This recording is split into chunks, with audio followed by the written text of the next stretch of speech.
Hello everyone, welcome to the video series on MHSRP mock test answer explanation. ఇంతవరకు వచ్చిన వీడియోలో 1 to 70 questions explain చేశాను. ఈ వీడియోలో 71 to 80 క్వశ్చన్స్ ఎక్స్ప్లెయిన్ చేస్తాను.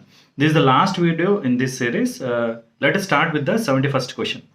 రోథెరా test is used to detect. Options ఏమి ఇచ్చారంటే albumin in urine, bile salts, ketone bodies, bile pigments. Abnormal urinary constituents అని బయోకెమిస్ట్రీలో వచ్చే టాపిక్లో ఇది వస్తుంది. నార్మల్ యూరినరీ కాన్స్టిట్యూయెంట్స్లో అమోనియా ఉండడం, యూరిక్ యాసిడ్ ఉండడం, యూరియా ఉండడం, క్రియాటిన్ ఉండడం, ఇవన్నీ కామన్. అవి కాకుండా అబ్నార్మల్గా ఉండే కాన్స్టిట్యూయెంట్ ఫైండ్ అవుట్ చేసే టెస్ట్లే అబ్నార్మల్ యూరినరీ కాన్స్టిట్యూయెంట్ టెస్ట్ అనమాట. రొథెరా టెస్ట్ అనేది కీటోన్ బాడీస్ని ఫైండ్ అవుట్ చేయడానికి యూస్ చేస్తారు. Ketone bodies are abnormal production from lipid metabolism. వాటిని టెస్ట్ చేయడానికి యూస్ చేస్తుంది రొథెరా టెస్ట్. ఆల్బుమిన్ యూరిన్ ప్రోటీన్స్ని టెస్ట్ చేయాలంటే సల్ఫోసాలిసిలిక్ యాసిడ్ టెస్ట్ యూస్ చేస్తారు. బైల్ సాల్ట్స్, బైల్ పిగ్మెంట్స్ రెండింటికి చిన్న డిఫరెన్స్ ఉంది. Bile salts are produced from liver which help in digestion. లివర్లో కొలెస్ట్రాల్ నుంచి తయారై లిపిడ్ మాలిక్యూల్స్, ఆయిలీ ఫ్యాట్స్ని డైజెస్ట్ చేయడానికి ఉపయోగపడేది బైల్ సాల్ట్స్. బైల్ పిగ్మెంట్ అనేది ఆర్బీసీ బ్రేక్ డౌన్ వల్ల ఫామ్ అయ్యేది. బైలురూబిన్, బైలువడ్డిన్ లాంటి పిగ్మెంట్స్ కలర్ ఉంటుంది కాబట్టి బైల్ పిగ్మెంట్ అంటారనమాట. ఇప్పుడు మనం బైల్ సాల్ట్ని టెస్ట్ చేయాలంటే జెమ్లిన్స్ టెస్ట్ అని ఉంది, GMELIN. అదే బైల్ పిగ్మెంట్ టెస్ట్ చేయాలంటే హెయిర్ టెస్ట్ అని ఉంది. హెయిర్ టెస్ట్ అంటే సల్ఫర్ స్ప్రింకిల్ చేస్తారు. యూరిన్ శాంపిల్ తీసుకొని సల్ఫర్ స్ప్రింకిల్ చేస్తారు. సల్ఫర్ కానీ సబ్మర్జ్ అయ్యి కిందకి వెళ్ళిపోతే బైల్ పిగ్మెంట్స్ ఉన్నట్టు. So this is about this question. Rothera test is use to detect ketone bodies. Next question, which of the following is an aldo pentose? కార్బోహైడ్రేట్స్లో వచ్చే question ఇది. Aldo అంటే ఆల్డిహైడ్ ఫంక్షనల్ గ్రూప్ ఉండడం, pentose అంటే 5 carbons కలిగి ఉండడం. ఇచ్చిన options ఏంటి? Fructose, ribose, glucose, erythrose. Fructose 6 membered ring, 6 carbons ఉండి కీటోన్ డెరివేటివ్, దాన్ని కీటో హెక్సోజ్ అంటారు. కీటోన్ ఫంక్షనల్ గ్రూప్, హెక్సా అంటే 6 కార్బన్స్ ఉన్నాయి. Ribose is aldo pentose, aldehyde functional group ఉండి 5 కార్బన్స్ ఉంటాయి. గ్లూకోజ్ ఏంటి? Keto hexose. Fructose, glucose isomers. Fructose ఏమో ketone ఉంటుంది, గ్లూకోజ్ ఏమో ఆల్డోజ్ ఉంటుంది. ఐమ్ సారీ, ఇంత కీటోజ్ అని చెప్పి. So glucose is aldo hexose, fructose keto hexose. Erythrose 4 carbons ఉండే ఆల్డోస్ అనమాట. So aldo tetrose. సో ఇవి. సో ఓవరాల్గా ఆల్డో పెంటోస్ అంటే రైబోస్. మిగతా కూడా ఇంపార్టెంట్ గుర్తుంచుకోండి. ఫ్రక్టోజ్ అంటే keto hexose, glucose aldo hexose, erythrose aldo tetrose, 4 carbons ఉంటుంది. Next question, the condition of deficiency of proteins without calorie deficiency in children older than 1 year is. అంటే protein deficiency మాత్రమే ఉండి calorie deficiency లేకుండా ఉండే condition ఏంటి అని question క్లియర్గా చదవాలి. ఆప్షన్స్ ఏంటంటే మరాస్మస్, క్వాషియార్కర్, పెల్లగ్రా, ఫినైల్కెటోన్యూరియా. క్వాషియార్కర్ అనే వర్డ్ ఘనా నుంచి వచ్చింది. క్వాషియార్కర్ అంటే disease the elder child gets when new child comes అని.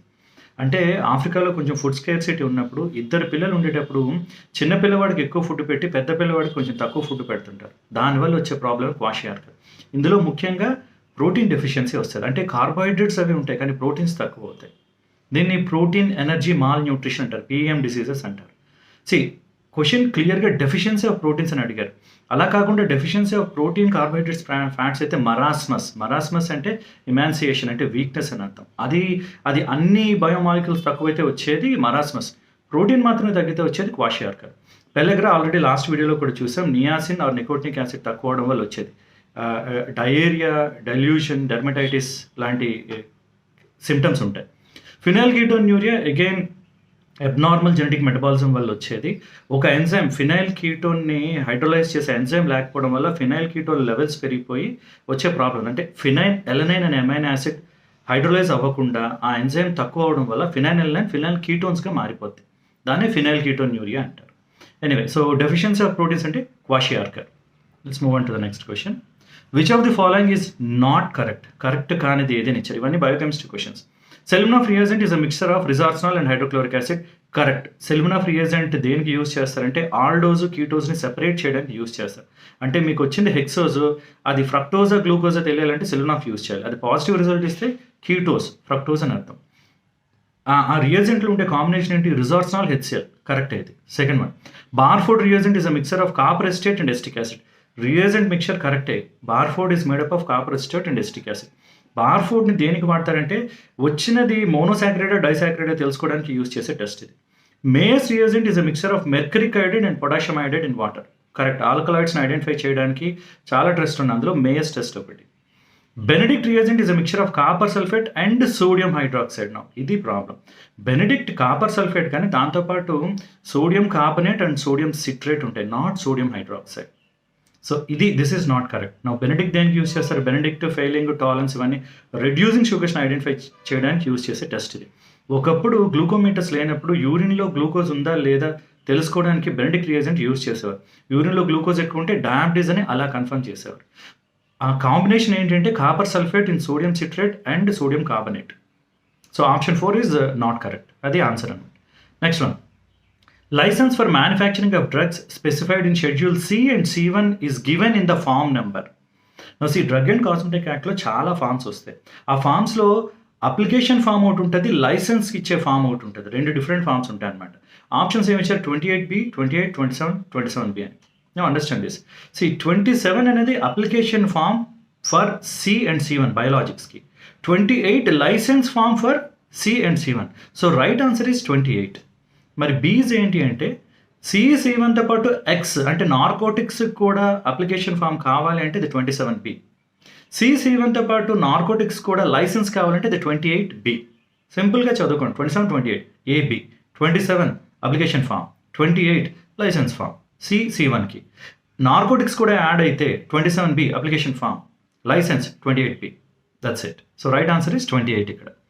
Next question, list of minimum equipment for running a pharmacy is provided in schedule. Schedules మీద question ఇది. Schedule C biologics గురించి చెప్పేది, ఇది కాదు. Schedule M is about good manufacturing practices, ఇది కాదు. Schedule N is the requirements required to run A pharmacy. So list of minimum equipment to running a pharmacy అంటే schedule Nలోకి వస్తుంది. Schedule R is about mechanical contraceptives. So right answer for this question is schedule N. Next one, which of the following regularizes individuals registered under Jammu and Kashmir? This is a very recent update. Now, కొంచెం history తెలుసుకుందాం. Jammu and కాశ్మీర్కి article 370 ప్రకారం special provisions ఉన్నాయి. 1948లోనే article 370 create చేశారు. Special provisions ఏంటి అంటే వాళ్ళకి own constitution ఉంటుంది, own flag ఉంటుంది, land property rules, marriage rules, everything is very different. ఇండియాలో పార్ట్ అయిన స్పెషల్ ప్రొవిజన్స్ ఉన్నాయి. ఆ స్పెషల్ ప్రొవిజన్స్ ఇచ్చిన ఆర్టికల్ 370. ఈ ఆర్టికల్ 370ని 2019లో రిపీల్ చేశారు, క్యాన్సిల్ చేశారు. వాళ్ళ స్పెషల్ ఫార్మసీ యాక్ట్ కూడా ఉంది, 2011 ఫార్మసీ యాక్ట్ అని, వాళ్ళ సెపరేట్ యాక్ట్. మరి 2019లో అంతా క్యాన్సిల్ అయిపోయేసరికి ఫార్మసీ యాక్ట్ కూడా క్యాన్సిల్ అవుతుంది. మరి వాళ్ళని రికగ్నైజ్ చేయడం ఎలాగ ఫార్మసిస్టులని, దానికి ఒక సెక్షన్ తీసుకొచ్చారు. ఆ సెక్షనే section 32C of pharmacy act, introduced through pharmacy amendment 2023. 2023లో ఒక అమెండ్మెంట్ యాక్ట్ తీసుకొచ్చి 2011లో జమ్మూ అండ్ కాశ్మీర్లో ఎవరెవరైతే రిజిస్టర్ ఫార్మసిస్టులు ఉన్నారో వాళ్ళందరినీ ఫార్మసిస్ట్గా రికగ్నైజ్ చేస్తాము, అయితే వితిన్ 1 year మీరు అప్లై చేసుకోండి అని చెప్పారన్నమాట. సో దాని గురించి క్వశ్చన్ అర్థం చేసుకోండి. Which of the following regularises individuals registered under Jammu and Kashmir? ఎందుకు రెగ్యులరైజ్ చేయాలి? ఎందుకంటే 370 రిపీల్ చేశారు. 370కి ముందు 2011 ఫార్మసీ యాక్ట్ అని జమ్మూ అండ్ కాశ్మీర్కి సెపరేట్ యాక్ట్ ఉండేది. చెప్పాను కదా, వాళ్ళ రాజ్యాంగం కూడా వేరేగా ఉండేది. అది 2019లో క్యాన్సిల్ చేశారు. దానివల్ల ఇవన్నీ వచ్చాయి. సో ఆన్సర్ ఏంటంటే section 32C of pharmacy act, introduce through pharmacy amendment 2023, recent update. Next one, dash is not an ex officio member of pharmacy council of India. So ఈ ఫార్మసీ కౌన్సిల్ ఆఫ్ ఇండియాలో 3 ex officio members ఉంటారు. ఎవరెవరంటే director general of health services, drug controller of India, director of central drug laboratories. మరి ఇందులో third option ఏమి ఇచ్చారంటే representative of UGC and AICTE. No, వీళ్ళు X officio members కాదు. So question అడుగుతుంది అదే, ఎవరు ఎక్స్ అఫీషియో మెంబర్స్ కారు అని. ఎవరు అంటే representative from UGC and AICTE is not an ex officio member of PCI. Okay, now the next question, as per schedule P the cold place means.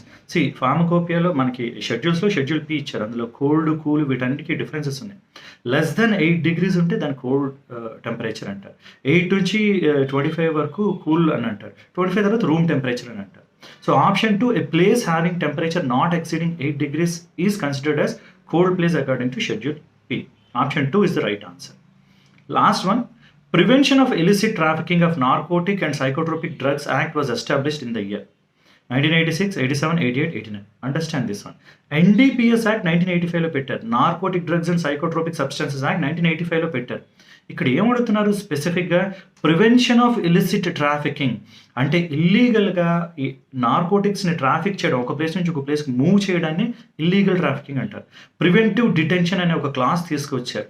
ఎవరైనా నార్కోటిక్స్ని ఇలా ఇల్లీగల్గా move చేస్తే arrest చేయాలి అనే rule తెచ్చిన ఇయర్ 1988. క్వశ్చన్ అది. చాలామంది confuse అయ్యి తప్పించారు అదే అంటున్నారు. లేదు, మీరు క్వశ్చన్ని కరెక్ట్గా చదివి ఏం అడుగుతున్నారో అర్థం చేసుకోవాలి. So the English words are very important. మీకు కరెక్ట్గా క్వశ్చన్ అయితే అర్థమైతే కానీ ఆన్సర్ చేయలేదు. తొందరపడి లేదు నాకు 1985 తెలిసి తప్పు. No, read the question proper. Prevention of illicit trafficking of NDPS act, అంటే ఎవరైనా ఇల్లీగల్గా ట్రాఫిక్ చేస్తే, మూవ్ చేస్తే వాళ్ళని అరెస్ట్ చేయాలని తెచ్చింది 1988. So this is the last question of mock test. I hope this series is useful. 1 to 80 questions చేశాను. All the best. Just go through the videos. ఈ లాస్ట్ ఫ్యూ డేస్లో డోంట్ గెట్ టెన్స్డ్. ఇది కేవలం mock test మాత్రమే, ఇందులో ఇచ్చినట్టే అన్నీ ఇవ్వాలని లేదు. బట్ రిలేటివ్లీ మోడరేట్లీ ఈజీగానే ఉంది మాక్ టెస్ట్ కూడా. But just revise what ever you have read. All the best.